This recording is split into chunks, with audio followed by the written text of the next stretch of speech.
Bapak dan Ibu semua, nama saya Dwi. Selamat datang di acara Re-Webinar Series Chapter 1. Re-Webinar Series ini merupakan bagian dari rangkaian acara konferensi Real Estate Investment Indonesia yang tahun ini akan diselenggarakan pada tanggal 24 hingga 25 November 2020 di The Westin, Jakarta. Webinar series ini secara berkala akan membahas mengenai berbagai tema, salah satunya terkait dengan industri real estate beserta kondisi dan perkembangannya, serta akan ada juga pembahasan tentang masing-masing sektor di dalam industri real estate itu sendiri. Tidak dapat dipungkiri, efek dari pandemi COVID-19 ini memiliki dampak yang cukup besar bagi Indonesia. Tidak hanya dalam aspek ekonomi, namun juga dalam aspek sosial. Pemerintah telah mengeluarkan Kepres tentang penetapan penyebaran COVID-19 ini sebagai bencana nasional. Tidak hanya itu, di beberapa daerah di Indonesia juga telah menetapkan pelaksanaan PSBB yang membatasi kehidupan masyarakat sehari-hari. Dalam kesempatan kali ini, kami akan berdiskusi tentang bagaimana pelaku usaha di industri real estate menjalankan bisnis di tengah situasi pandemi COVID-19 di Indonesia. Apa saja dampak yang dirasakan khususnya bagi pelaku dan pengembang kawasan industri, serta kaitannya dengan kondisi di sektor pergunangan serta layanan logistik di Indonesia. Selain itu, bagaimana pula pengelolaan resiko yang dilakukan oleh para pelaku industri ini. Pada kesempatan hari ini, dalam webinar series Chapter 1, telah hadir narasumber kita, Bapak Suteja Sidarta Darmono, dalam diskusi yang berjudul Risk Mitigation and Post-Pandemic Recovery on the Industrial Estate and Township Development. Sekilas tentang beliau, Pak Suteja merupakan salah satu direksi dari PT Jababeka Tbk. Beliau juga menjabat sebagai Presiden Direktur dari PT Graha Buana Cikarang, salah satu anak perusahaan dari PT Jababeka Tbk. Diskusi kali ini akan dipandu oleh Bapak Turangga Putra, Presiden Direktur dari House Clarion Events, sekaligus salah satu pengurus dari Asosiasi Real Estate Indonesia DPD DKI Jakarta. Tanpa berlama-lama lagi, selamat menyaksikan Re-Webinar Series Chapter 1. Pak Suteja, terima kasih Pak waktunya Pak pagi ini Pak. Mungkin langsung aja saya akan masuk ke daftar pertanyaan yang pertama adalah, menurut Bapak bagaimana sih kondisi umum di sektor industrial estate dengan sektor logistik? Ya, terima kasih sebelumnya Pak Turangga Putra ya.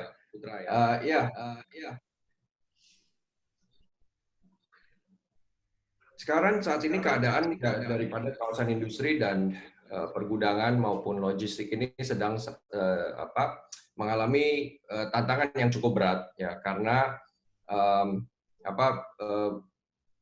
dampak daripada COVID-19 ini memukul hampir semua sektor ya, dan tidak terkecuali juga sektor kami. Saat ini kawasan industri ya itu kan banyak menampung daripada interest investor yang mau melakukan investasi di bidang manufacturing. Banyak dari mereka melakukan penundaan ya, terutama karena banyak masalah ya, tidak hanya misalnya contohnya mereka tidak bisa travel masuk ke dalam Indonesia hanya untuk melakukan pembelian atau ini, karena banyak investor daripada kawasan industri itu international investor ya. Jadi banyak juga yang mereka berdomisili di luar negeri misalnya, itu aja sudah menyebabkan kesulitan. Kemudian dari faktor ekonomi yang mengalami ketidakjelasan juga saat ini. Jadi yang bersifat investasi untuk usaha di kawasan industri ini saat ini masih banyak yang ditunda. Ya, jadi memang kita mengalami beberapa penurunan ya, tetapi mungkin masih ada saja yang belanja, tapi tidak terlalu banyak kalau saya boleh cerita. Ya. Nah, kemudian kalau di sisi pergudangan saat ini banyak orang mencari gudang ya, terutama kaitannya dengan industri logistik maupun beberapa yang mungkin ingin melakukan penimbunan barang ya. Karena mungkin saat ini ada beberapa industri itu tidak bisa melakukan distribusinya karena perdagangan maupun kebutuhan ini sedang di stop ya. oleh pemerintah ya, dan juga memang dampak daripada ekonomi COVID-19 ini. Itu banyak yang mencari, baik menyewa maupun membeli ya. Tapi juga yang menarik itu adalah logistik, di mana saat ini banyak logistik yang memang sedang bergerak ya, karena kebutuhan-kebutuhan tertentu yang justru di COVID-19 ini naik ya. Contohnya misalnya alat kesehatan ya. Banyak daripada misalnya alat-alat kesehatan itu menggunakan industri itu menggunakan jasa dryport kami misalnya. Saat ini banyak alat kesehatan itu diimport ya menggunakan dryport kami, kemudian dilakukan juga penimbunan sementara di dryport, karena kami juga punya fasilitas pergudangan di sana, dan kemudian barang-barang tersebut didistribusikan balik ke distributor dan pengguna ya, karena kebutuhan yang cukup tinggi saat ini untuk alat-alat kesehatan. Kemudian juga di industri logistik ini ada beberapa komoditas tertentu juga yang cukup bergerak ya. Misalnya contohnya aluminium, coklat, kapas, dan lain-lainnya ya. Ada juga untuk pertanian ya. Itu saat ini banyak daripada distributor mereka masih mencari barang-barang ini. Jadi kegiatan-kegiatan untuk distribusi daripada komoditas-komoditas yang baru saya katakan itu juga telah terjadi ya. Nah, ini mungkin beberapa cerita daripada industri pergudangan, logistik maupun kawasan industri, tapi memang saat ini bukan merupakan saat yang ibaratnya normal ya. Jadi memang secara general kita mengalami penurunan dan perlambatan. Oke Pak, makasih penjelasannya tadi Pak. Mungkin ya secara umum kalau misalkan Bapak bisa compare antara kawasan industri sendiri dengan subsektor real estate lain kayak mixed use, office, hospitality, gimana Pak? Atau residensial gimana Pak? Ya, kawasan industri bersifat agak yang lain dari sisi misalnya kami itu, karena kami menjalankan kawasan industri itu kan masuk ke dalam yang namanya objek vital negara ya. Jadi di kawasan industri itu kami saat ini dibolehkan untuk tetap beroperasi secara operasional ya oleh pemerintah. Tentu kalau dari sisi bisnis tadi sudah saya ceritakan sedikit bahwa ini kan sifatnya kawasan industri ini orang melakukan investasi untuk melakukan usaha, yaitu men-set up fasilitas manufaktur yang diperlukan atau yang akan ada. Nah, kegiatan-kegiatan semacam ini untuk investasinya sendiri ya terus terang agak melambat ya, karena kebutuhan ini bisa ditunda sebetulnya ya, karena ya tinggal menggeser bisnis plan-nya aja misalnya. Nah, tapi kalau di industri perumahan, komersil dan mixed use, karena kami di Jawa BK kan kami juga bukan hanya kawasan industri, tapi kami merupakan township development, jadi perkotaan. Kami juga punya perumahan dan komersil, fasilitas komersil dan mixed use. Di situ kami rasakan bahwa saat ini market sedang juga mengalami perlambatan. Kita bicara ini industri adalah industri properti secara general. Ya. Industri properti saat ini cukup atau salah satu yang paling terpukul mungkin karena dampak COVID-19 ini. Ya, industri properti itu adalah selalu industri yang sifatnya makro. Ya, kalau keadaan makroekonomi terpukul, tentu keadaan daripada industri ini juga terpukul. Tapi bedanya di perumahan dan komersil dan mixed use ini mungkin masih ada beberapa pemain-pemain tertentu yang membutuhkan, yang beda tadi dengan notabene dengan kawasan industri.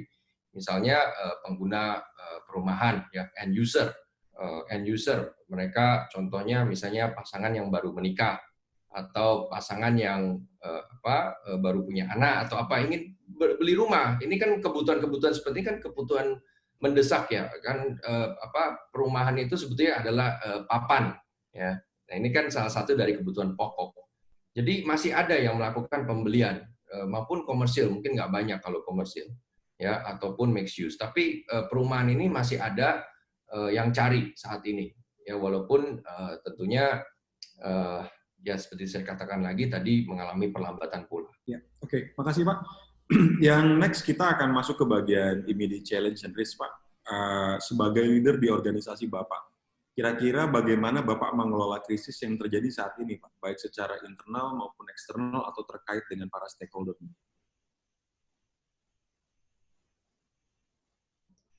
Ya, ini pertanyaan yang menarik sekali ya, karena tentu tantangan ini kami alami dari semua sisi, ya, di mana karena pandemi ini kita harus mengurus tidak hanya masalah internal tapi juga eksternal. Jadi misalnya untuk internal kami dalam keadaan ini kami sebutnya mungkin adalah keadaan yang perlu namanya efisiensi. Ya, kita tidak bisa terlalu genjot juga. Ya, karena juga pembatasan-pembatasan yang diberlakukan oleh pemerintah, misalnya dengan PSBB dan sebagainya, ya social distancing. Jadi itu kita lakukan di lingkungan kami sendiri. Saat ini karyawan-karyawan kami pula kami lakukan social distancing, kami lakukan work from home. Jadi tidak semua karyawan kami yang beroperasi, misalnya tiap hari di kantor atau apa. Kemudian juga misalnya kami lakukan penghematan biaya tertentu, misal gaji atau kebutuhan-kebutuhan yang tidak mendesak, itu kami lakukan efisiensi. Kemudian di tingkat mungkin dengan stakeholder ya, misalnya dengan tenan-tenan kami ini adalah kawasan industri. Ya. Jadi kawasan industri itu kebetulan tadi sudah saya katakan diperbolehkan untuk beroperasi karena merupakan objek vital negara, ya, yang dimana kalau kawasan industri tidak bergerak itu akan bahaya kepada pasokan kebutuhan daripada ekonomi negara. Nah, maka dari itu kami mengikuti anjuran-anjuran tertentu pemerintah, misalnya ada kebijakan IOMKI atau pembolehan industri-industri tertentu untuk beroperasi di kawasan khususnya. Nah, ini sudah kami lakukan saat ini dengan Kementerian Industri. Jadi beberapa industri atau tenan-tenan yang ada di kami itu yang mendapatkan IOMKI ini boleh beroperasi. Tentu kami juga berkoordinasi dengan pemerintah kalau memang ada industri-industri tertentu yang tidak boleh masuk dalam kategori boleh beroperasi, ya kami juga tegur dan sampaikan himbauan pemerintah seperti itu. Nah, tentu tidak hanya sebatas di situ. Saat ini juga dilakukan koordinasi dengan lokal, ya, pemerintah lokal dan juga aparat-aparat lokal, di mana kami melakukan banyak kegiatan sosial, ya, karena ternyata yang terdampak dari ini kan juga banyak dari masyarakat sekitar maupun juga korban daripada COVID-19 yang kena penyakitnya misalnya. Itu kami lakukan beberapa bantuan sosial, misalnya dalam bentuk keuangan, dalam bentuk sembako, dalam bentuk alat kesehatan. Itu sudah kami koordinasikan bekerja sama dengan tenan-tenan kami, ya, di mana kami beramai-ramai ada 2.000 pabrik di Jababeka itu sama-sama menyumbang dan melakukan koordinasi dengan aparat dan pemerintahan setempat untuk mendistribusikan bantuan-bantuan sosial seperti ini. Dan ini sudah kami lakukan di sekitaran dan cukup efektif karena sangat mendapat dukungan yang baik dari pemerintah kabupaten setempat. Jadi ini sudah kami lakukan. Kemudian juga kami melakukan misalnya menyediakan beberapa tempat untuk karantina. Itu juga sudah kami lakukan di kawasan kami. Seperti itu. Oke, makasih Pak. Berikutnya pertanyaannya adalah, mungkin tadi Bapak agak sedikit emphasize kepada capital preservation nih. Mungkin pertanyaannya menyangkut itu, strategi apa sih yang Bapak ambil dalam situasi saat ini? Apakah memang Bapak ini capital preservation untuk safe, apa capital preservation untuk agresif nanti, atau memang ada perubahan dari corporate value differentiation dibanding developer lain? Saya pikir saat ini memang adalah saat yang dimana harusnya kita melakukan capital preservation ya, bukan saatnya kita untuk agresif. Tadi sudah saya katakan sedikit, di mana ya tentu setiap perusahaan itu punya tantangannya sendiri. Ya, mungkin kami cukup besar, perusahaan yang cukup besar, sehingga kami juga harus menaungi banyaknya jumlah pegawai misalnya, ya, dan itu kami lakukan efisiensi, ya, beberapa efisiensi. Tentunya saat ini kami tidak melakukan PHK, tidak ada, tetapi efisiensi dari kebutuhan-kebutuhan yang tidak diperlukan, misalnya traveling, investasi capex ya yang besar, atau bisa ditunda dan sebagainya, itu kami lakukan. Dan tadi juga kami katakan mungkin beberapa golongan daripada karyawan kami juga kami lakukan efisiensi dari sisi penggajian dan sebagainya.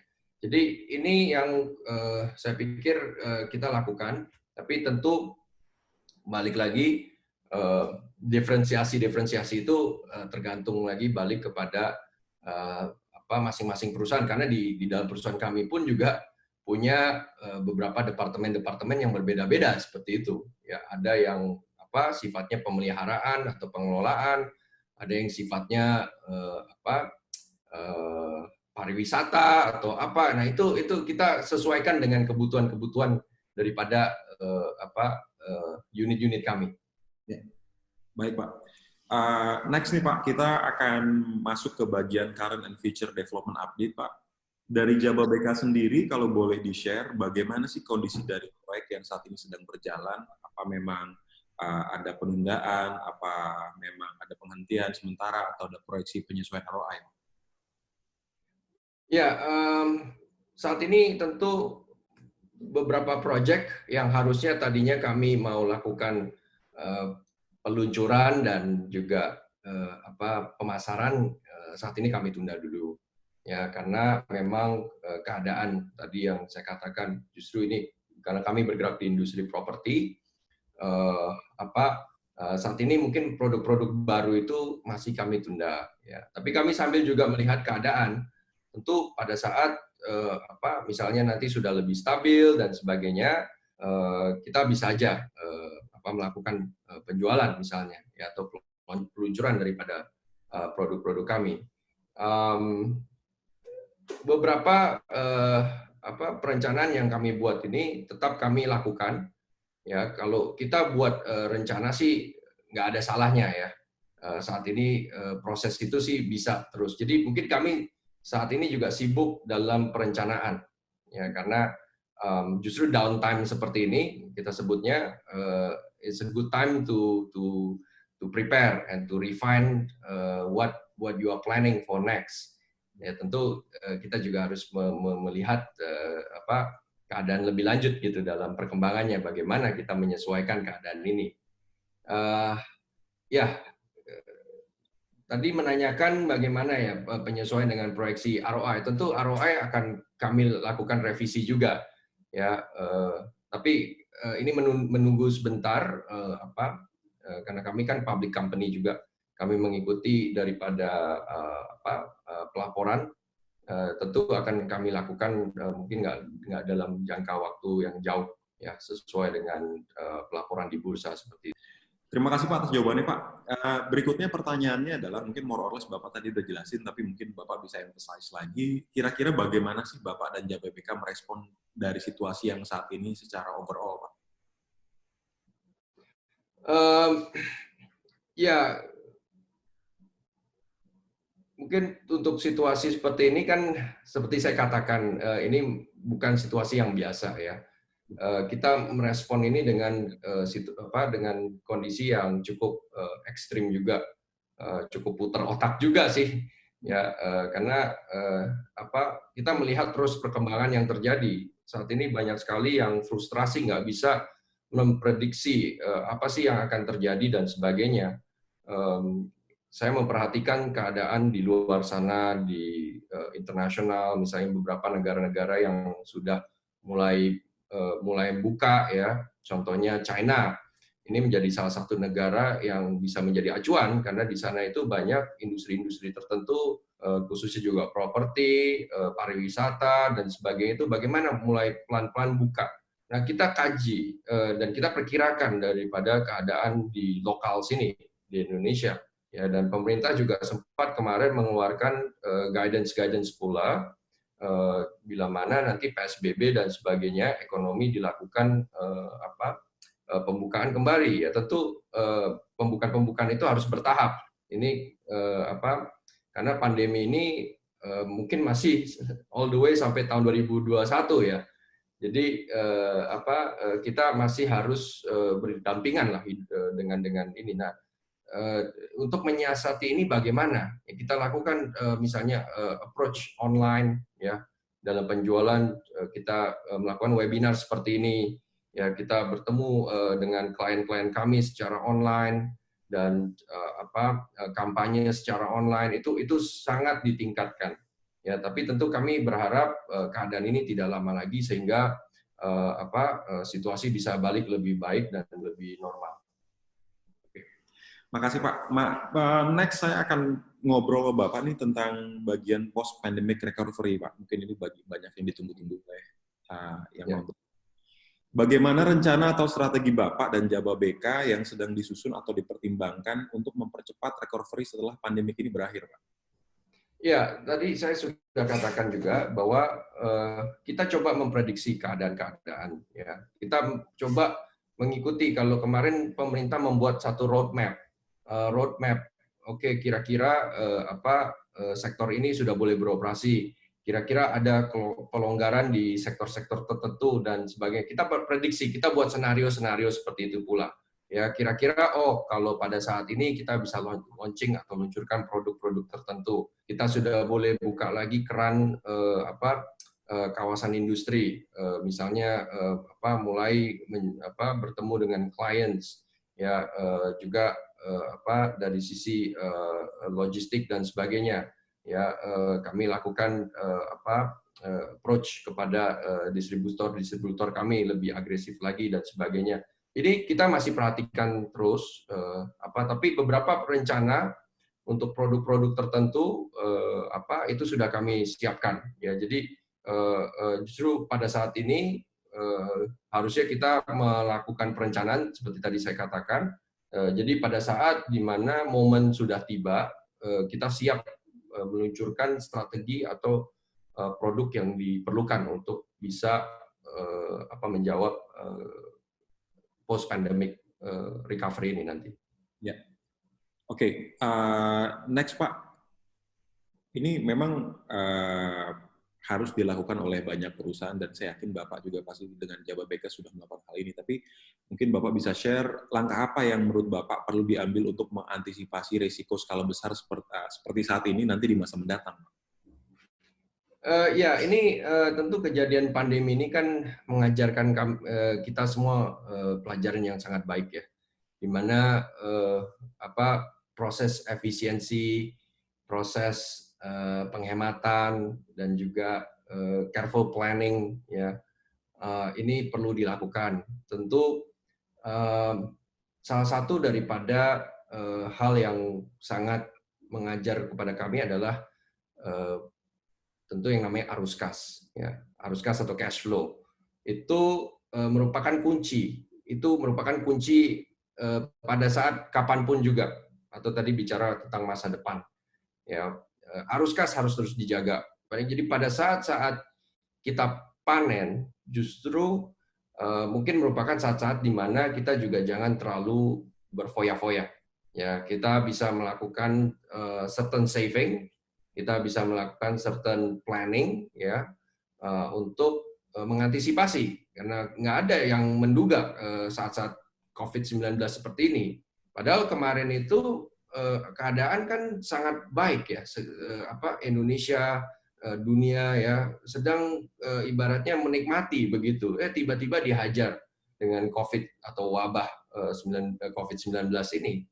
Dan itu ini beda mungkin dengan kejadian krisis-krisis sebelumnya seperti itu. Sekarang masih banyak orang yang punya uang, masih banyak orang yang secara ekonomi itu oke, karena beda dengan misalnya krisis 98 ya, yang dimana memang bisnis pada hancur. Tapi di saat ini orang-orang lebih berhati-hati ya, tidak menggelontorkan uangnya sembarangan seperti itu. Ya, begitu juga perusahaan kami. Saat ini kami sangat selektif melanjutkan proyek, memilih proyek, dan juga bagaimana melakukan engagement dengan dunia luar seperti itu. Ya. Baik Pak, so this is the last questions Pak. Dengan kondisi saat ini, sejauh mana sih Jababeka merasa perlu melakukan penyesuaian strategi baik saat ini atau masa mendatang, dan memang rencana pengembangan perusahaan setelah pandemi berakhir itu kira-kira seperti apa? Ya, saya pikir ya tadi saya sudah katakan juga, kita masih terus review daripada planning kami, strategi kami ya untuk bagaimana perusahaan ini bisa mengatasi pandemi pada saat nanti pandemi sudah berakhir. Tentu mungkin beberapa jawaban-jawaban yang bisa dikatakan adalah kita siapkan dulu strategi maupun produk-produknya yang siap untuk diluncurkan misalnya atau dipasarkan pada saat pandemi selesai. Ya, kita cari produk-produk yang sesuai, karena mungkin pandemi selesai pula belum tentu keadaan ekonomi itu sudah balik seperti awal, ya kan? Karena ini kan pandeminya, penyakitnya yang selesai. Tapi efek after effect-nya itu mungkin secara ekonomi, secara psikologi dan sebagainya masih ada. Dan kita perlu sesuaikan semua strategi, semua produk yang ada ini, ya bagaimana untuk menjawab tantangan ini. Nah, ini kami masih coba petakan lebih lanjut karena belum ada yang tahu exactly kapan pandemi ini selesai. Fingers crossed secepatnya, Pak ya. Ya. Ya. Oke, baik Pak Sutedja, terima kasih banyak atas jawaban-jawaban Bapak. Terima kasih Pak. Mungkin ini list dari questions yang saya punya. Next saya kembalikan ke Dwi. Bapak dan Ibu sekalian, demikian diskusi antara Bapak Sutedja dan Bapak Turangga Putra. Dari diskusi tadi ada beberapa poin yang dapat kami rangkum, antara lain, kondisi pasar kawasan industri memang cukup menantang. Secara general, sektor ini merupakan salah satu sektor yang uptrend, namun memang sekarang cenderung menurun, walaupun beberapa komoditas dan distribusi masih berjalan dan tetap lancar. Capital preservation menjadi strategi yang diambil oleh Jababeka, namun setiap perusahaan memiliki tantangannya masing-masing. Jababeka sendiri melakukan strategi efisiensi dengan menekan kebutuhan yang tidak diperlukan. Bagi Jababeka, masa pandemi ini merupakan masa yang tepat untuk menyempurnakan perencanaan perusahaan ke depan. Segala strategi disiapkan dengan berbagai skenario kondisi dengan terus melihat perkembangan situasi saat ini. Pemetaan strategi lebih lanjut terus dilakukan dengan menyiapkan produk terbaru yang nantinya siap dipasarkan ketika pandemi ini selesai dan sesuai dengan kebutuhan pasar. Demikian, terima kasih Bapak dan Ibu sekalian atas partisipasinya. Jangan lupa untuk mengunjungi website kami dan follow sosial media kami untuk mendapatkan informasi lebih lanjut mengenai acara konferensi Real Estate Investment Indonesia, di mana Bapak Sutedja juga menjadi salah satu pembicara dalam acara REI tahun ini. Demikian, sampai bertemu di acara REI Webinar Series Chapter berikutnya. Take care and stay safe.